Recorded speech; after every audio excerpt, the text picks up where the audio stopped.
আমি আসলাম রাসেল ভাই ধান মুনতাছে কই ভাইয়ের সাথে দেখা করে আসি। হ্যাঁ ভাইজান আসসালামু আলাইকুম। সালাম ভাই। হ্যাঁ ধান লাগাইতেছি ভাই। হ্যাঁ তাই শুনলাম যে আপনি আসছেন। এখন মনে করেন যে অনেকদিন ধরে ধান লাগাই না তো, মনে করেন যে ভুলে গেছি মোটামুটি। কিন্তু তা তো আপনি যেরকম ভাবে লাগাইতেছেন আরে ভুলে গেছি রে ভাই, নইলে তো আরো তাড়াতাড়ি এমনি সাধারণ যে সবাই বুনে তার সাথে আপনার হাতরা আমার মনে হয় বেশি চলতেছে আর কি। ওই তো কারণ হলো আগে বুনছি তো, কিন্তু আজকে মনে করেন যে অনেকদিন পরে লাগাইতেছি তো, নইলে আরো তাড়াতাড়ি বুনতে পারি, বুঝছেন।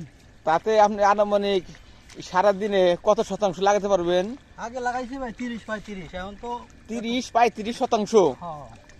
তো অনেক কাজ পারেন গো ভাই আপনি। আপনি দেখেন না, আজকে তো লাগাইতেছি 5 বছর পরে, আজকের গতি বুঝেন না। হ্যাঁ আজকেটা দেখলে আপনি বুঝতে পারবেন যে কত আর আগে কত তাড়াতাড়ি বলছি, যে বুনতেছেন তা তো মনে হয় 20% আজকে লাগে শেষ দেবেন। হ্যাঁ তা তো পারুন। আচ্ছা ঠিক আছে, কাজ করেন, কাজ করে এটা ভালো। ঠিক আছে ভাই।